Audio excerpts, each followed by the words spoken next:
Yeah, g'day everyone. Welcome to the TryPod Live with Winny and Clarkey. We're with you for roughly the next 45 minutes to 1 hour to preview everything that promises to be round 15 in the NRL season. Of course, it's the time of year where we've just simply got to talk a little bit of Origin off the top of the show.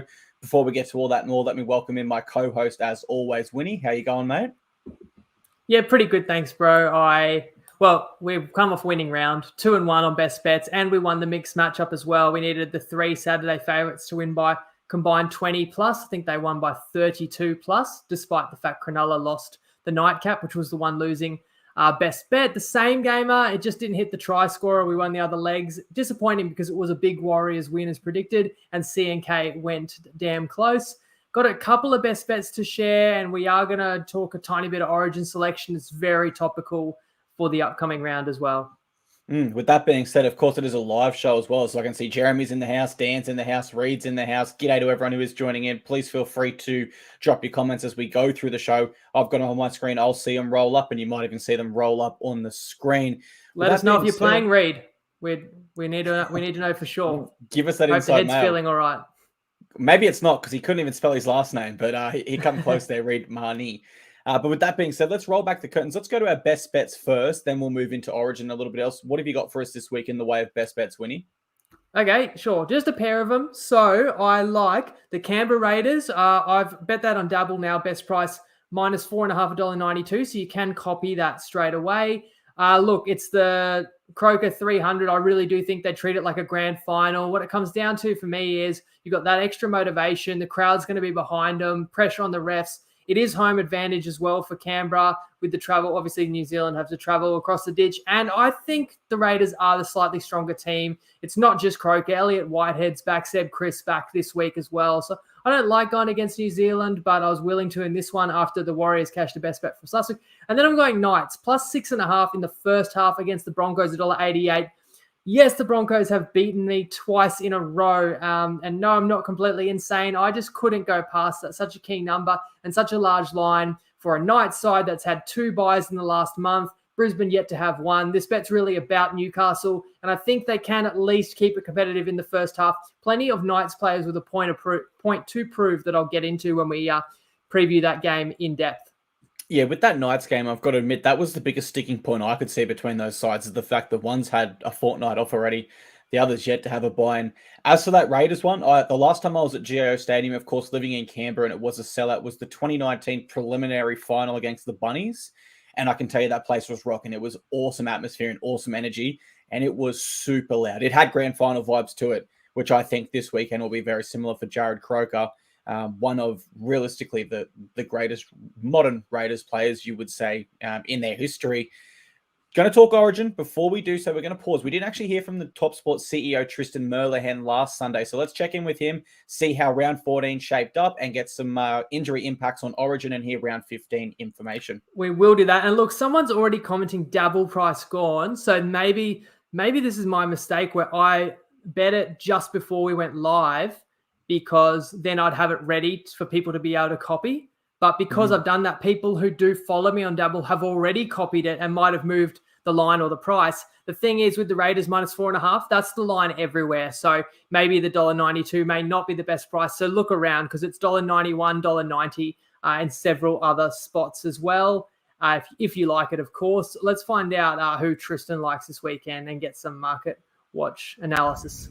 G'day everyone, Tristan Merlehan here from Top Sport, and we got a slightly easier NRL game to read on paper, but there's been so many curveballs thrown. If you have a look at last weekend, there were some tricky games to try to work out from our point of view where to price it. Fortunately, the vast majority of players backed up, which is a credit to most of them and virtually all of them. There's been a really changing of the guard in that sense in recent years, and I think this year in particular, obviously the closeness of the competition has seen everyone wanting to back up, but we did see a few injuries on the back of it. From our perspective, the worst result of the round was the Warriors against the Dolphins, where one-way traffic for the Warriors at the minus. The Dolphins stayed in it for a long time, but then the sin bin really hurt them. Our biggest result was the Broncos against the Sharks, almost a similar result there where the line moved very heavily towards the Sharks and the Broncos got another really, really impressive upset. And the frustrating game was actually the Cowboys versus Storm. When the game started, we wanted the Cowboys, and it was all going quite smoothly until I think it was at 6-0 or whenever the Cowboys were up by 6. We laid a very sizable 13+ bet on the Cowboys live, and obviously they end up getting the chocolate. So that was frustrating to knock off a good result there. Just going into this round, it's been a really tricky one. As I said, on face value, it should have been an easier round of price, but we've had David Fafita pull out for the Titans, which has seen the Tigers go from 3.5 into 1.5. Obviously, Turbo named, and that's seen that line go from 4.5 to 8.5, where the Dolphins are depleted. And then the other game, which is really tricky, we've just had breaking news that Dylan Brown is not going to be playing for the Eels despite being named. So that's seen the line move a couple of points downwards from where it was sitting at 8.5. Just having a look at Origin, it's been a really tricky one to price. We put it up at 3.5 straight after the game, ended on Wednesday night. Obviously, no Nathan Cleary. There's a lot of conjecture over who Freddie is going to pick in that halves combination. The line's moved out to 5.5 on the back of the Cleary withdrawal, and I'm certain once we know who's in that team, come Sunday or Monday, we'll have a much better idea on where everything sits. Good luck if you're having a punt over the weekend, and as always, gamble responsibly. Thank you very much to Tristan there providing that exclusive market insight. I had to notice on the polo there when he's at the old Top Sport logo, is he rocking some vintage? You did notice that he needs it's vintage, I suppose. He needs to update his logo as well. Whereas, mate, I tell you, I've been living just about in my TryPod hoodie. I'll make sure you get yours soon, and everyone who ordered theirs, they're on the way soon. I know it's getting cooler weather. I just basically don't wear anything else now. Mate, I absolutely love it. One thing the fans love as well is State of Origin. Bear with us. We're going to go 5 minutes on this one. You guys have seen in previous shows, we could have gone for like literally an hour. We're going to keep it short and sharp as possible. Of course, everyone's tracking the massive news. Nathan Cleary officially out of games 2 and 3, as is Jai Arrow for the Queensland Maroons and Thomas Gilbert. And for the Blues, the other injury news I'm thinking is Cameron Murray. Who at this stage will play, we're told, but it's a day-to-day proposition. So we'll have to wait and see. Now, I went ahead on Monday and did up my predicted Game 2 squads. We've got that image. We can bring it up on screen. I've let you down there. Sorry. I just forgot to prepare it to be able to put it on the screen. That's no worries. But we'll just narrow this conversation purely to Blues halves. So I put the question up on the screen, Clarkey. We quickly discussed it because we were live reacting to it on Sunday night, but not everyone might have caught that. We've had a few days to digest it, and I want to hear everyone else's opinions as well. So why don't we start with you, Clarkey? Would you go the same as what you said on Sunday night and share that with your brief reasoning for which direction you think Freddie should go? Yeah, mate, I'm very boring. I just think the fact the Blues are 3 out of 16 wins recently at Suncorp, and the fact they've never won Game 2 at Suncorp and gone on to win a series, they're against history immediately. Brad Fittler under immense pressure, and I just think if it's not Nico Hines at 7 and Jerome Luai at 6, what message does that send to Nico and other players that are involved in the Blues squad that you can be part of our plans for the last 3 years, have one bad moment as Nico did, missing that tackle on Cameron Munster, and all of a sudden, you're out. We're going back to our halfback from 2017. Doesn't work for me. I know Reynolds is in fantastic form. I know that opens up some other potential combinations such as Cook, Walker, Latrell, etc. But I'm keeping changes to an absolute minimum, Winnie, in a contest that they just simply must win. As, in my opinion, and probably the opinion of most people, Brad Fittler's future quite literally hinges on this game. You have it a different way, though, don't you?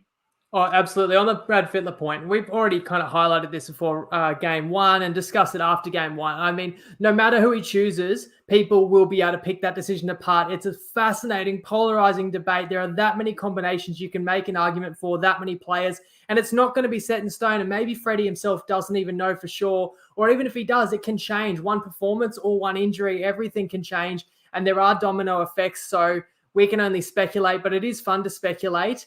And I went with Hines and Burton, and after much more deliberation, I believe that would be the best option for the Blues. Again, I'm a Queenslander, take it for what it's worth, but I feel like you got one player plays to the right of the ruck, one plays to the left, both have a kicking game. Some people are worried the combination you discussed, Hines and Luai, is that a bit light on kicking? Because you can't really rely on Luai and Hines' strength of his game, not necessarily kicking. The other reason that tipped the scales for me is the big bodies and athleticism. Although Hines has a missed tackle or two in him, I still feel like I wonder about Reynolds and Walker both being in your defensive line, the pressure that they will be put under by the Maroons' attack. However, if you're just talking attacking footy, I don't think you could go past the form of Adam Reynolds and Cody Walker.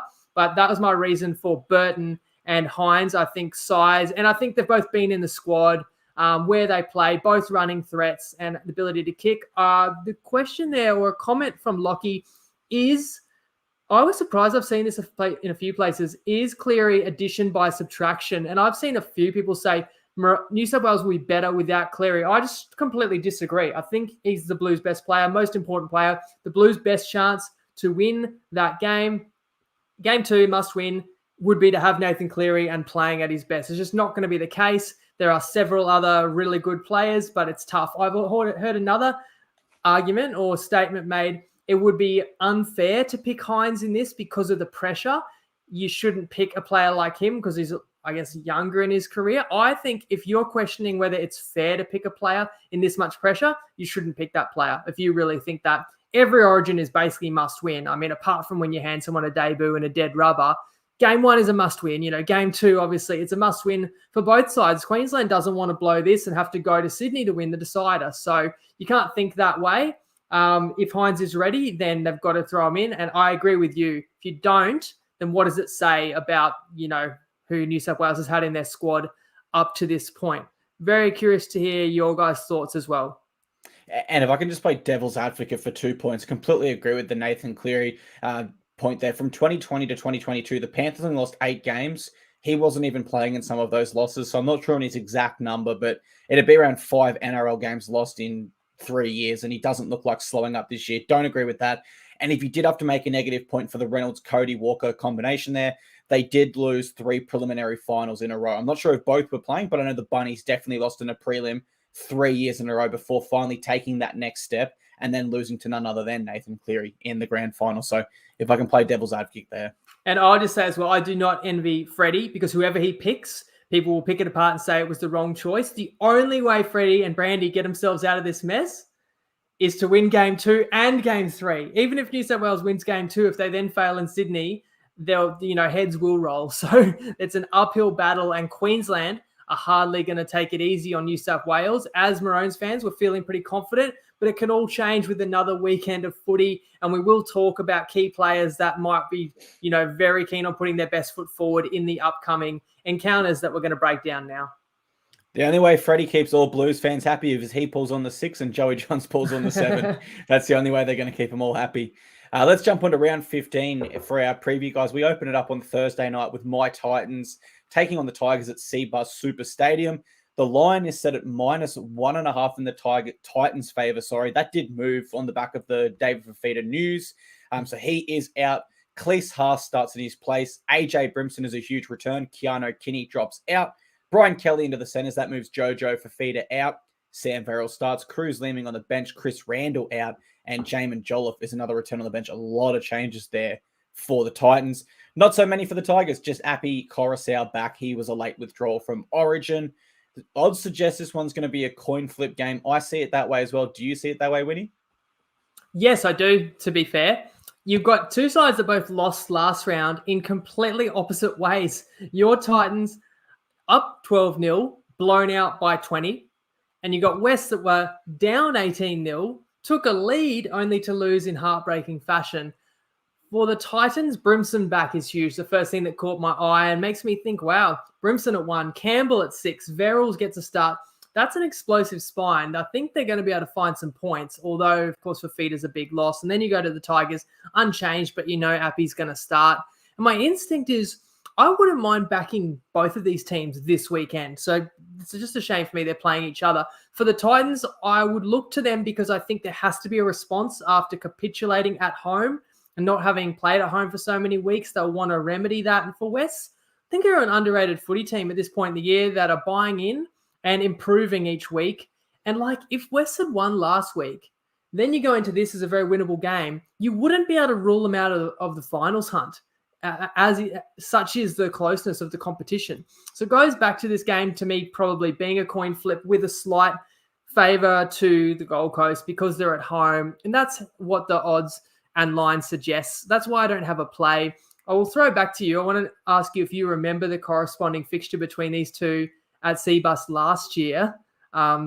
Maybe the worst game of the season. And also, I'm not putting the pressure on you to tip the winner in Titans games, but we want to know your confidence factor, where 10 is you are certain of a win. You're playing against the under 12s team. 5 is it can go either way. And 1 is your Titans are playing like the 90s peak Broncos or Canberra Raiders. So give us 100. No, I'm not joking. Yeah, I was looking while you were speaking there. Both of our sides have had 2 buys because I feel, I said our sides if you go for the Tigers, both the Titans and Tigers have had 2 buys, and we are 2 competition points ahead of them. But the reason why I did that, Winnie, was just because you look at the ladder and it's so hard to actually get a read on sides. Like Broncos are in second, but they haven't had a buy, like the Panthers who have had 2 buys. So really, the Broncos should be number 1, and the ladder's a bit of a jumble at the moment. So I wanted to check that right away. I'll give you my rating straight away: 6 out of 10. I think it's a real coin flip game, but I'm going to err on the side of bias and probably a little bit of optimism as well. Both these sides met in round 1, and both have got new signings. This is going to be an improved season for both. There was a lot of hype around both sides. Titans came out with the win in that one. We now fast forward to the midway point, or just past it, and these 2 sides meet again. Arguably, since the Tigers have started to trend up and the Titans have started to trend down. So whilst the Tigers have been resurgent, the optimism in me says this is a chance we can really become a bit of a resurgent side. I want to ask you a question, and I as much as I know you know footy, I don't think you'll get this one. Which side has missed the least amount of tackles on average so far this year? What, out of 17 or out of these 2? Out of the whole competition, which side's currently missing the least amount of tackles per game? The way you're asking the question, I feel like it's going to be one of these 2 teams. It can't be the Titans. So is it the West Tigers? It is. It's the Tigers on 23 misses per game. It's the best record defensively in the NRL. And I can't believe that. That's a side that didn't win up until round 10, I think it was. So yeah, I am very, very wary. They put 66 points on the Cowboys. They looked awesome in that final 10 minutes against the Raiders and arguably should have won. So when the Tigers get hot, they really get hot. And with no Dave Fafita, just to be completely fair here, the Tigers have us covered well on the edges with their international pairing of Bateman and Isaiah Papali'i. Titans have won our last 4 in a row against the Tigers, and we've only lost 2 times in the last 11 games. Alofiana Khan-Pereira has 5 tries in his last 4 games at Seabus. Norfoluma has 8 tries in his past 11 against the Titans. So there's a few stats to round that one out for you guys. I'm going Titans, only just. And on the back of that, the fact that you've beaten them the last 4, you said, the game I'm referring to last year at Seabus was also a Thursday night dour affair. I believe I know it now. Tigers were winning 6-4 or 4-2. It might have been 4-2 penalty goals, something like that. And we're going to get, I think, their first win, or one of the very few wins they did achieve last year, before the Titans put a kick in on the final play that I think hit the bar. And it was someone like Jackson Hastings that dropped it, or he caught it, but then lost it in the tackle. And anyway, loose ball, the Titans gathered it and scored. So that was what kept your win streak against the Tigers alive. I'll give you a stat as well that was doing the rounds this week. If you only played first halves, which was something we spoke about off camera on Sunday night, I heard this week, if you only count first halves, the Titans would be second on the ladder. If you only count second halves, the Titans would be running 17th. So that's probably a stat that doesn't shock everybody. And I wanted to respond to AT's comment. Would you take Knights plus 6.5, $1.80, or plus a flat 6, $1.90 in the first half? I think in a halftime, half a point is worth 10 cents. So I think they're totally equivalent value. You'd take either one that you can get there is a fine play to me. Nice. Yeah, I got that game up while you were talking. 1 try to AJ Brimson, and Tigers had 3 penalty goals. We kicked a penalty goal. So it must have been 6-4. Something like that. 8-6. Oh, it was 6-2 to the Tigers at the time. Yeah. Off 3 penalty goals. Half That's time why I was said 2-2. it might have been the worst game of the season. So we can only hope we get a better one this time around. Might have been the worst game of all time. Let's move on from this. Friday night, it's the Raiders v Warriors at GIO Stadium. I'm going to this one. I'm really excited for it. Raiders are favourites by minus 4.5 points. Jared Croker obviously returns for his 300th NRL game. That moves Albert Hopewadi to the wing, and Nick Kotrick still being used on the bench there. Seb Chris is back at fullback. Smith Shields drops out. Elliot Whitehead, that's a big inclusion for them. That kind of reshuffles their whole forward pack. And I'm not sure how to pronounce this young man's surname, so forgive me here. But Ali Leotawa debuts in the centres with Rocco Berry out, someone who's been playing centre for them in New South Wales Cup. I'll get some stats up for him while you're talking, but you got the Raiders in this one for a best bet, and it's Jared Croker's 300. It's really it is a huge occasion for the Raiders, isn't it? For sure. And I generally am one to say I'm not huge on milestones. You don't hear me saying, it's a best bet because it's this player's milestone. However, you heard Ricky Stewart in the press, particularly the conference after the narrow win over the Tigers, and just all the general rhetoric and build up around this game, you would understand how important it is to the team and to the town, knowing how much Croker means to the Green Machine. So when you've got that focus and intensity in a 27-week season, that is really valuable and something that I think is worth at least a couple of points in the Raiders' favour, if not more. And then you mentioned Seb, Chris and Whitehead are very big ins. I know what New Zealand's got going for them is stability. They were very impressive last week, have not been forced into many changes recently, are close to full strength. And, the only thing that gave me hesitation is, can I see this Warriors team coming in and being party spoilers? And they are capable. Of course, a 4.5-point underdog can win.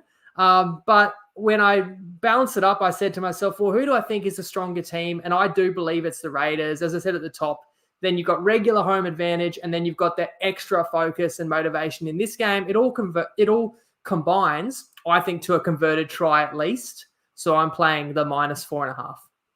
And I did bring up the stats for Ali Leotawa as you were speaking. 13 games in New South Wales Cup, 9 tries, 6 try assists, 51 tackle breaks, and he's averaging 136 metres. So some really nice stats there for their young debutant. I'm the opposite to you, Winnie. I love to tip milestones and for special occasions and stuff like that. So it's natural here that I do go for the Raiders. And if I'm completely transparent, if this was just a regular run-of-the-mill game and there was no 300th milestone for Croker, I'm taking Warriors at that +4.5 without really too much thought. But I just think that the 300th NRL game is so important to the Canberra people and to the Canberra Raiders side. But I have been really impressed with the Warriors, so I'm not going to rule them out and say they're definitely out of this under any circumstances. Raiders have only lost one game in their last 8, and they are conceding the second most tries in the NRL this year, which I find it to be a bit of a strange stat. Leaking tries, but still finding ways to win, which is impressive, and you can't take anything away from them in that regard. Both of these sides love to offload. I think they're like second and third in the competition for offload. So I expect this to be a pretty high-scoring contest. New Zealand are used to those sort of colder, sometimes wet and dewy conditions over there in New Zealand. So that's how I expect it to be here in Canberra on a 6 p.m. Friday. High-scoring game, I think, for this one, but I just think the Raiders will find a way to win for their skipper. They found a way last week. They found ways in other games this year that they probably should have lost, and with such a monumental occasion, I reckon they'll get it done. Sea Eagles v Dolphins at 4 Pines Manly. The line is set at -8.5 for this one in Manly's favour. Turbo has been medically cleared. Doctors have said he did not suffer a concussion, so he's back.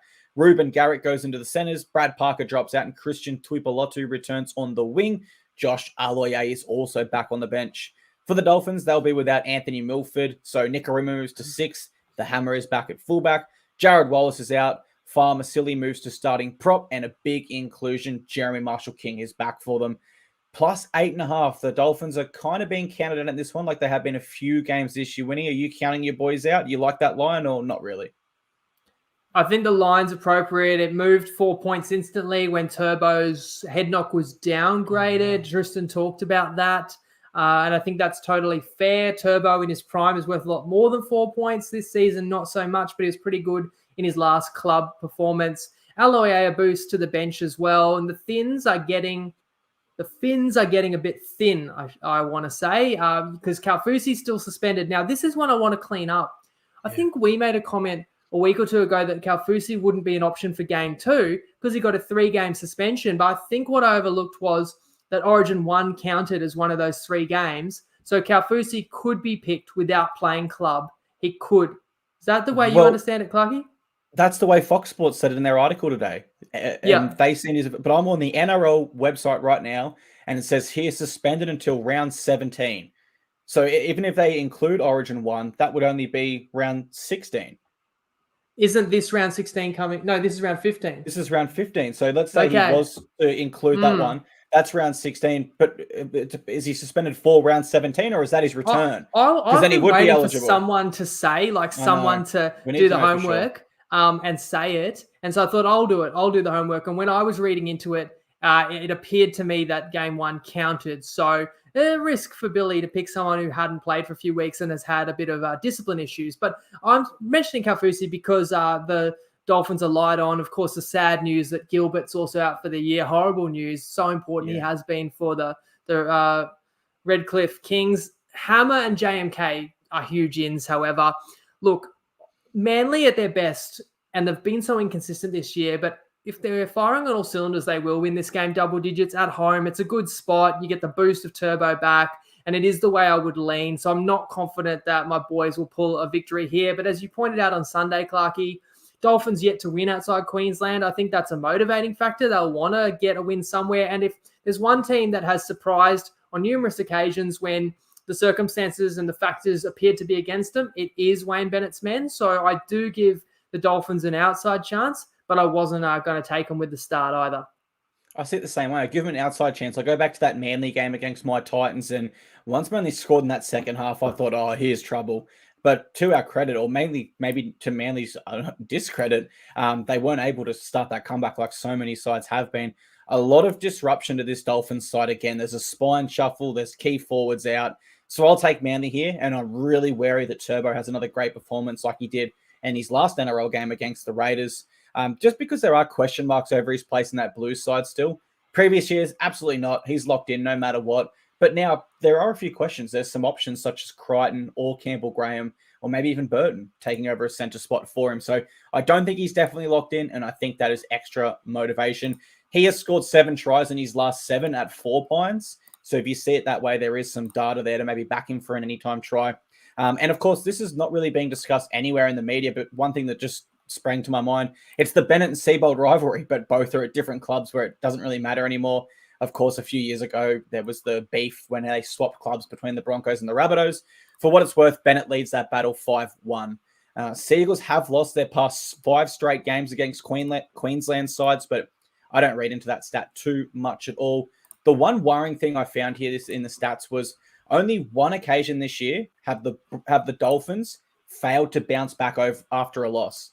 So that's 4 out of 5 weeks where they lost and then came back and won the next week. Only one time they didn't do it. So that could be a huge feather in their cap for this one. For what it's worth as well, their back-to-back losses was the round 4 game to the Broncos under really tough circumstances, and then they lost to the Dragons next week. So they are a side that bounces back really well, but my gut feeling says that Manly get it done here and Turbo has a blinder.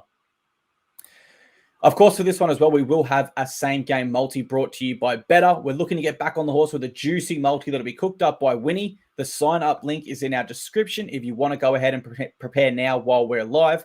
But before jumping on any bookie, think, is this a bet you really want to place? For free and confidential support, call the number on the screen or visit the website. That information is also in this show description if you are listening later as a podcast. Saturday opens up with the Dragons v Bunnies at Nostrada Jubilee Stadium.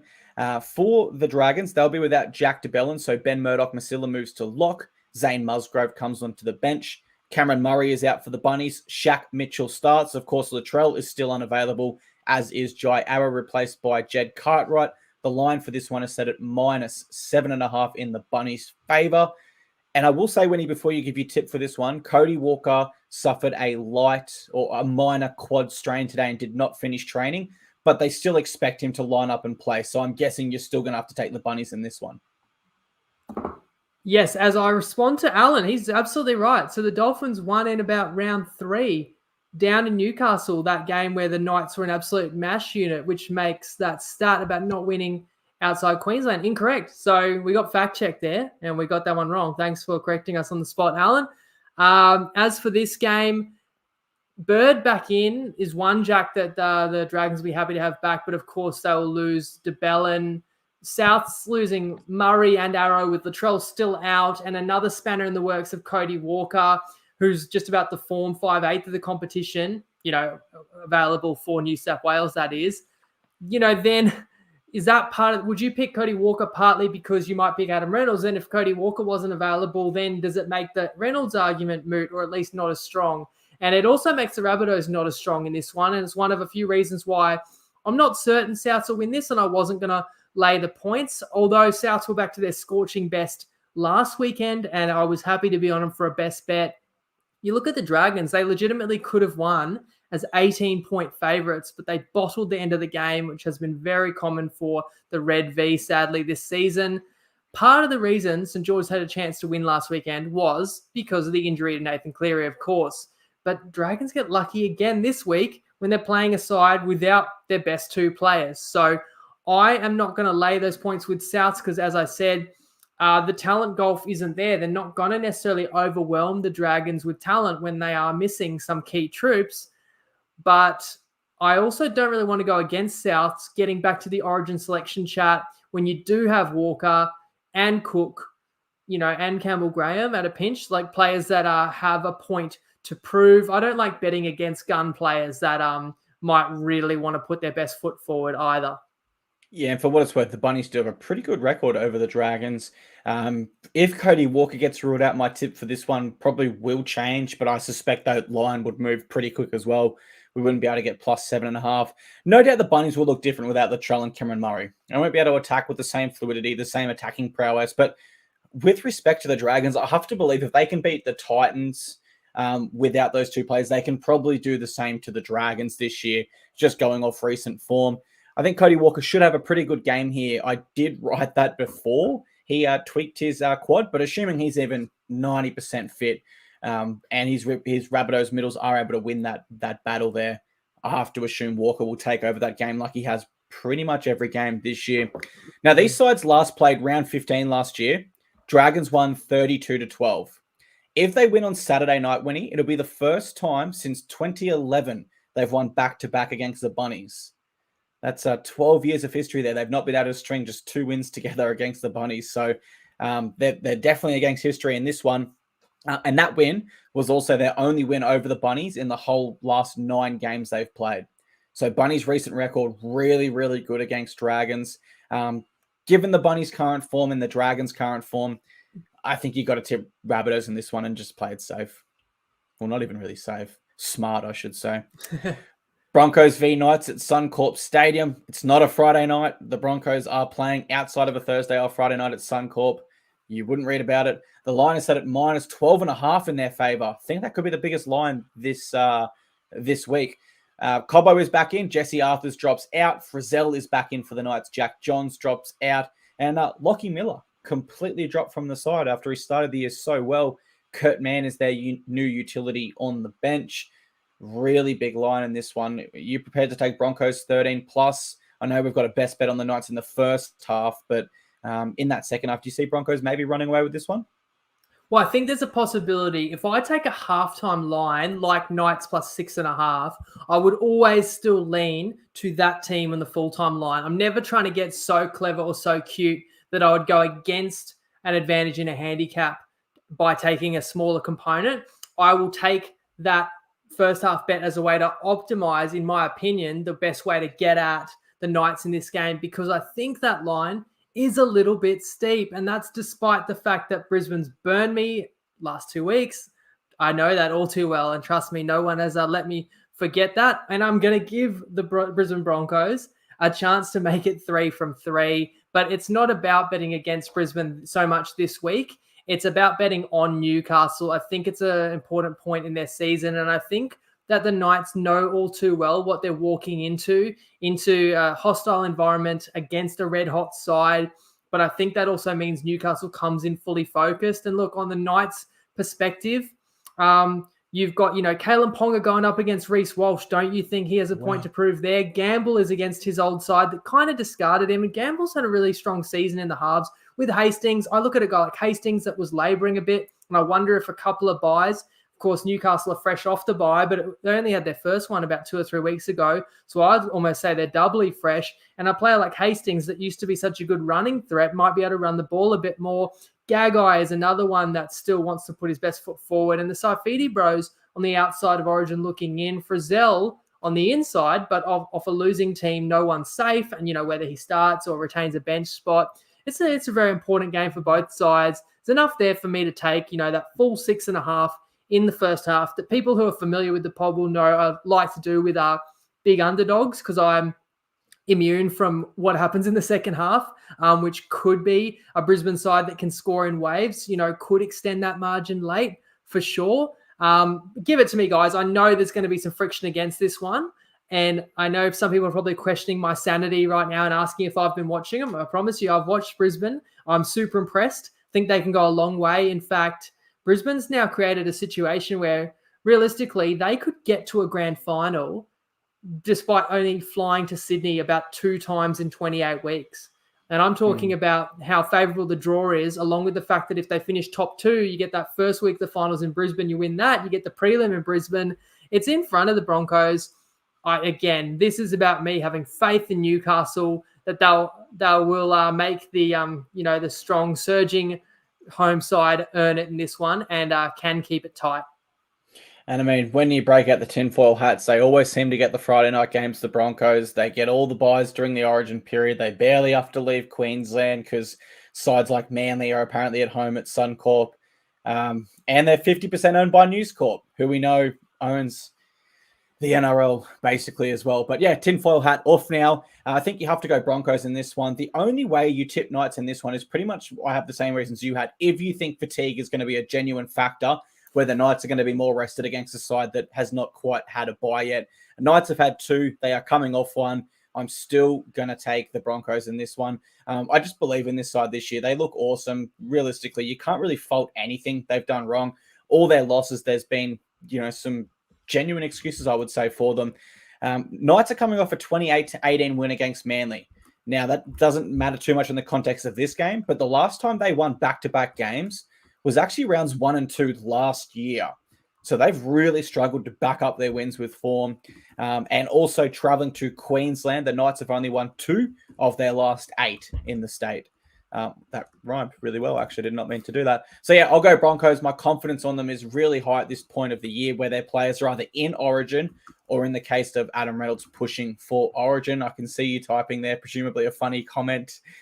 No, nothing funny about this actually, but glad you mentioned Reynolds because he's going to also want to have a statement for sure. I understand that, and but I was typing something that's not funny at all. It's the mixed matchup, so that I could put it on the screen. So why don't I share that? 2 best bets. I'm going to find a way to build those best bets, which are my strongest edges against the bookies, in my opinion, into one almighty play. I hope, and it's a bit creative again, but I'm going the Raiders in the second half only to score more points than the Broncos in the first half only. So it's 40 minutes of Raiders play versus 40 minutes of Broncos play. If we get back to that Canberra game, I definitely think that New Zealand could potentially go with the Raiders for a period, but I do think the emotion and the intensity can win out. If the Raiders are down, they'll fight tooth and nail to come back in the game. And if they're up, they will not want to blow a lead in such a monumentous occasion. So I like Raiders second half especially. And then my best bet is against Brisbane in the first half where I think the Knights can keep it tight.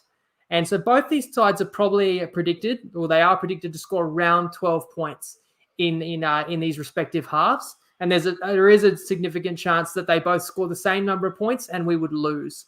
But when you've got 2 teams predicted to perform about equally and we're getting $2.50, then basically if you like the reasoning behind my best bets, you might just like the mixed matchup and you can have up to 200 of that on Toppy. And you can use the promo code TPLive, of course, to support the show if you are yet to have a Top Sport account, but you would like one. I just got to say, these mixed matchups are getting more and more creative. What are we going to have by round 27? How crazy are you going to take these things? Tell me. Is it going to be Payne Haas to, roll out with a bigger beard than a player from the opposition and also, make more tackles than him? I love it, mate. I think that's a great mixed matchup there for that game, or for both games. Makes them both really exciting as well. Saturday closes out with the Roosters v Panthers at Allianz Stadium in Sydney. The line is set in the Panthers' favour. That's 4.5. 4.5 in the Panthers' favour, and that's despite the fact Nathan Cleary is out. So that brings Jack Cogger into the side and Jamin Salmon onto the bench. For the Roosters, Suoli'i is out. Corey Allen moves to centre. Daniel Tupou, a big inclusion for them, back on the wing. And I think he needs 4 more tries to become the club's highest ever try scorer, which would be an awesome feat for him. Can the Panthers do it without Nathan Cleary, though? How do you see this one? Yeah, I think they still can, although it's a revenge spot for the Roosters. And again, you're very fortunate to catch the Panthers without their most influential player. However, of course, the Tricolours have no Brandon Smith. If you look closely on the bench, you'll see a Sandon Smith. It's not the same person. No Victor either. And then Swalihi, what did you guys think? Just a side note, I feel like he was very harshly ruled on with this knee lifting action. I know he naturally does kind of run with raised knees, and I know he's been warned. I just thought the incident where he collided with Reid Marnie was just as much a bad luck, and Marnie would have probably said himself he would attempt that tackle differently. 3 games, Swalihi. I don't know. I think he's going to second guess how much longer he wants to stay in NRL during that time. Did you see Matt Lodge's comment on it today? No. He said, I think he's just so athletic that he gets that high knee drive, to be honest. Some of us can't lift our knees that high, but his running style is like a sprinter. Maybe some obligation has to be on the defender to put their head in the right spot. That was from his teammate, Matt Lodge. I would not disagree with that. He is an athletic freak, and I don't think he's lifting his knee to make himself harder to tackle, to injure somebody. I feel like that's just the way he runs. But if you're being told that it's dangerous, you got to adjust. I didn't really understand the history of it because it's clearly that he had been warned. I still just thought it was harsh.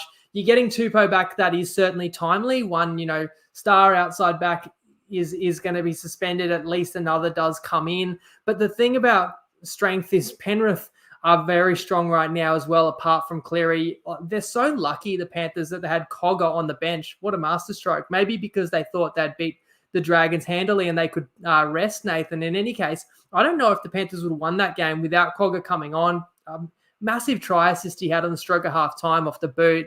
And so I think he'll hold his own. Luai's got a point to prove. And this is how strong the Penrith is. I can demonstrate it just by telling you that Liam Martin and Spencer Leniu, Roosters bound, those players are on the bench. That gives you some idea of how complete this Penrith side still is.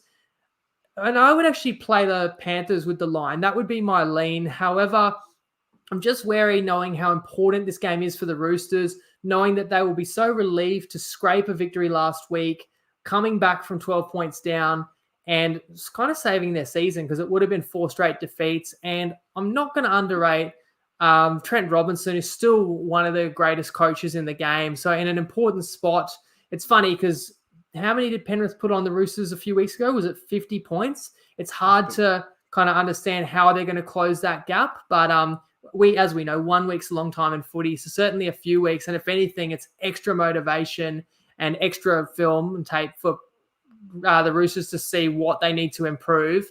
I just feel like this is a big all-in spot at home for the Roosters that I maybe don't want to bet against, although I still lean to Penrith.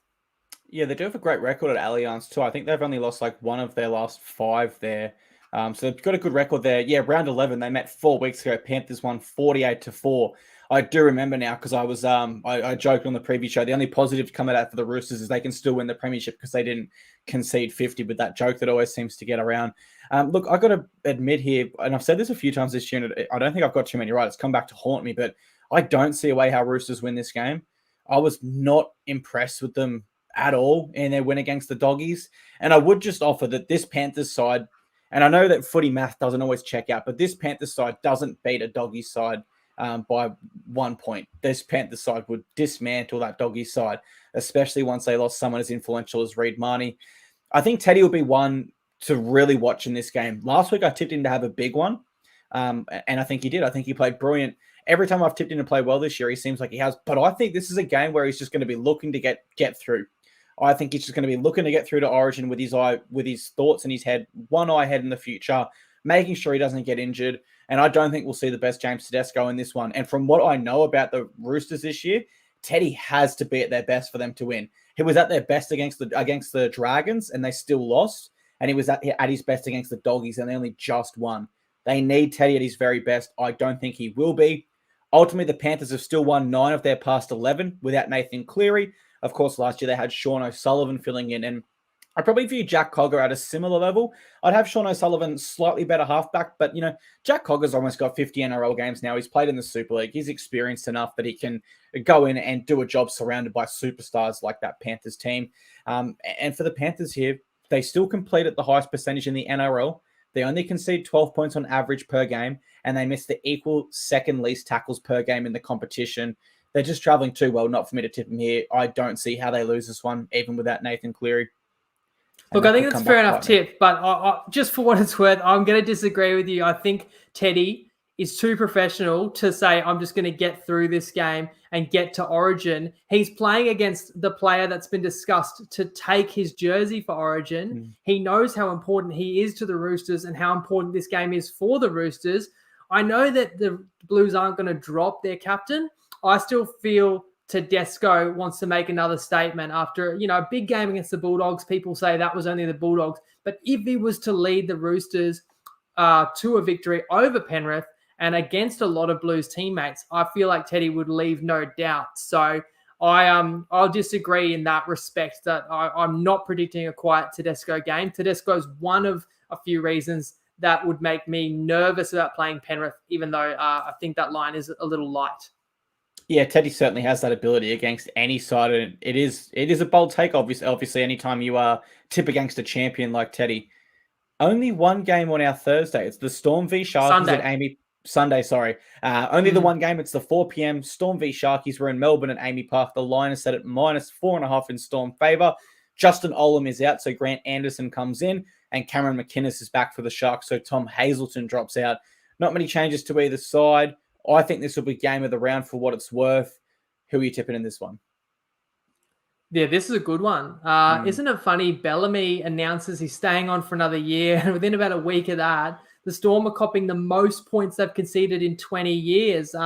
45 last week. So if you want to make your joke there about, hey, at least they didn't let one more try in, they can still win the comp. It certainly applies to last weekend as well. So the question is, do Melbourne bounce back? Well, they're at home. But on the other hand, Olam is out, and I feel like the Storm outside backs aren't what they once were, and that we've seen them, make poor decisions and look a little bit inexperienced at times when a couple of their key men have been out. So I think Olam will be missed because the fear that he strikes in the hearts of, ball players that are looking to play out the back or attacking players that are looking to, catch and pass and wondering if there's a missile coming towards them. And Cronulla are off disappointment of their own too. So you kind of look to bet on good teams off disappointing losses, but that would be the case for both of these sides. You said in our recap, Clarkey, the stat about how the Sharks are yet to beat a top 8 side this year. So does that classify them as just bullies that can't actually beat the best sides in the competition? That's what makes this game so fascinating for me. Like every matchup, I kind of look at both sides up and down and ask myself, who's the better team? And I do feel like the Sharks across the board are better and deeper and more complete, but it's very close. And then I go back to, well, if it comes down to the final 5-10 minutes and who do I think can win a game, I kind of want Cam Munster or Harry Grant over Hines, despite the fact that, of course, Nico is the reigning Dally M medalist. So then that kind of balances out the Storm maybe a little more top-heavy, throw Jerome Hughes in there, and the Sharks maybe a little bit more balanced. Look, coming off a disappointing attacking performance for sure, where Cronulla, lost us our best bet, I feel like they'll probably come in here and play this game to the wire and probably cover the 4.5. So I'll lean to Cronulla. But again, Bellamy would have taken the Storm into a deep, dark place this week. And I think it will be an all-in effort built on defense. And the Storm will attempt to stifle Cronulla in the same way that Brisbane did. So I can make a case of both sides. That's why I've steered away from this one. Yeah, one does not simply concede 45 points in a Craig Bellamy side and not get flogged the following week at training. All this Storm side has done is defend, and we know they're still a great side, but I'm going to go against my rule here of underestimating the Storm. I'm not underestimating them, but I'm not going to tip them. I'm going to go Sharkies. I think on the other side of the coin, the Sharkies are very aware they've not been a top 8 side this year, and they will be desperate to remove that stat. What better way to answer that stat and respond to it than beating the Melbourne Storm in Melbourne? Such a tough road trip. These sides have, well, maybe not so much now with their current groups, but in recent years, they had a really great rivalry post that grand final. The other factor for me in this one is Nicho Hynes, who is essentially, if we believe the talk in the media, he is re-auditioning for his Blues 7 jersey. It's not locked in. It was sort of theorized before that if Cleary was unavailable, he would be the next 7. But now it could be Mitchell Moses, it could be Adam Reynolds, and it could be Nicho Hynes. So I'm really wary that he could have a fantastic game here. The other matchup that I identified, and I hope I'm not mixing my centers up here, but I've got Siosifa Talakai going up against Grant Anderson with Justin Olam out. If I'm a Sharks fan, that is a delightful matchup. With respect to Grant Anderson, probably a player that's hasn't shown as much in the NRL as he would have liked. And on the other hand, Siosifa Talakai, literally one of the most dangerous ball players. I'll tell you what, he's got 11 try assists this year, equal 5th, and is the only person in the top 10 currently that's not a half. So that shows you the sort of ability he has to break a tackle and get that ball to his winger, Ronaldo Mulatalo. That being said, the stats here do favour Storm. Sharks have only beaten them once in the past 6 games. They've not won at Amy Park since 2018, so they need to break a 5-year drought at the venue. But I've just got a gut feel, Winnie, and when I've got a gut feel, I've got to go with it. So I'm going Sharks against the odds.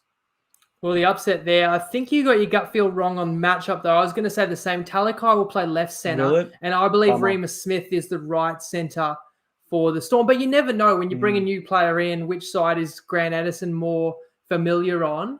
I'm not certain, but Tom has made the same comment there. Yeah, in any case, Talakai's hard to handle, that's for sure.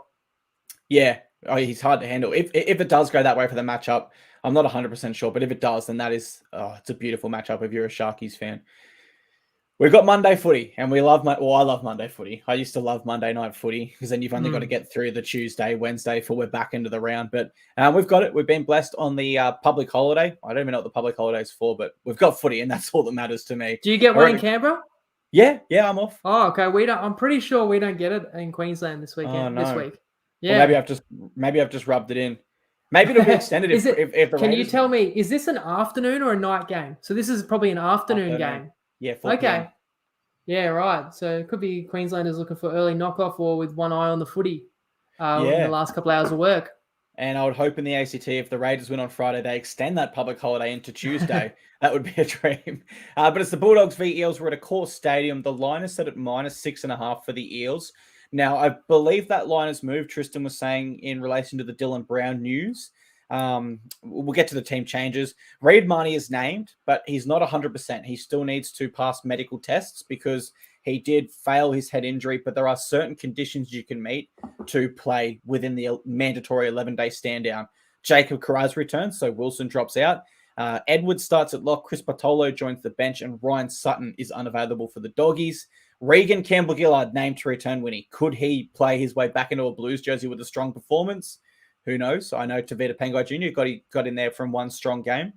Davey is back for them. And this news actually sucks. Wiramu Greg has injured his foot, and he's looking at 3 to 5 months out, which sucks. He was having such a great rookie season. Of course, he drops out. This is the game I always reference, Winnie. Do you remember how I always say that the history with these two sides and how I lost the one leg on my awesome multi that time? That was this game. So I'm you and every other punter. Again, and we have talked about it a few times, and it was on a Monday public holiday after just about every favoured one that weekend. And the Eels lost as like 18-point favourites on that occasion. Look, the line you've got on the screen, 6.5, is the current line. I think Tristan was referencing that it might have been more like 8.5 before Dylan Brown with the mandatory stand down sanctioned by the NRL. I look at this game, and first of all, I'm seeing Parramatta, off a bye while the Dogs are off a tough loss in a game that was in the balance for 80 minutes. Reid Marnie, not knowing if he's in or out because I understand it was what do they call it, Category 1, which would mean mandatory 11 days. But there's a precedent now that you can apply to get that downgraded. However, I had heard that Carl Flanagan, who has been plying his trade as a hooker in recent weeks in Cup, was going to play the 9 role for the Dogs this weekend. That's what I predict will occur. Jacob Carraz will also be a welcome inclusion for the Doggies. As speaking of welcome inclusions, right, the return of RCG is huge. yeah, a prop spot or two is up for grabs for the Blues for sure. When you hear the way they spoke about Tavita Pangai Jr., they're not married to him, but I know he'll want to have a big effort as well, big showing on Monday too. But speaking of props, middle forwards, Offengawi and Wiramu Greg both out for the Eels, of course. So that's probably net still a loss for Parramatta. And then the biggest news of all, Dylan Brown. It's rocked the club for sure. You got to kind of tread carefully and you don't want to make light of a serious situation. But I do feel like you got to acknowledge a couple of things with this. Dylan Brown's one of the Eels' best three players, three most important players. I don't want to get too personal, but wasn't he dating Brad Arthur's daughter? And if it's not personal enough, Brad Arthur's son, Jacob, was the backup half and left the club just a few weeks ago because he couldn't get a spot, obviously could never be picked ahead of Brown and Moses. And now all of a sudden, you need a backup half because of the situation they've found themselves in. So we've got to look closely at Parramatta and how they respond to these. These situations are rarely not messy, and I don't think it's going to necessarily galvanise the squad. I think it could massively derail Parramatta.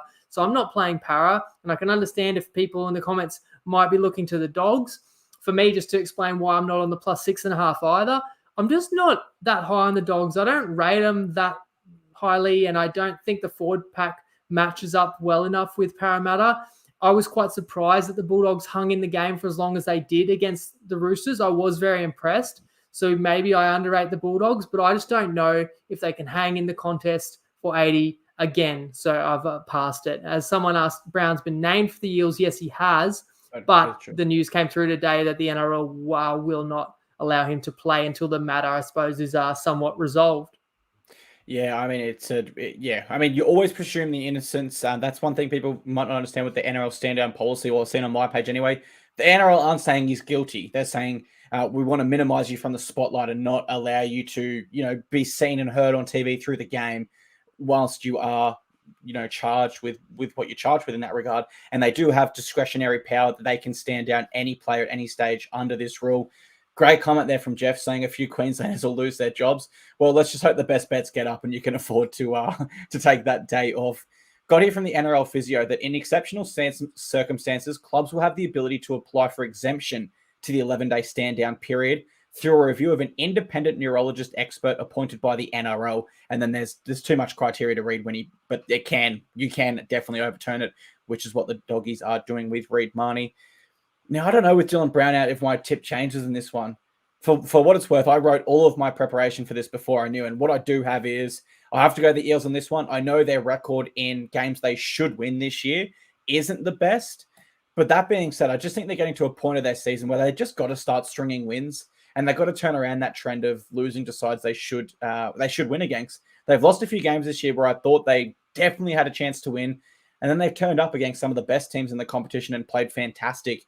And you just look at both performances and you think, for example, when they beat the Panthers by 1 point, if they showed up with that attitude every week, they would have a much better record than what they currently do. Moses and Burton will be the ones in this one to keep your hand on. Both will be pushing for spots in that Origin side.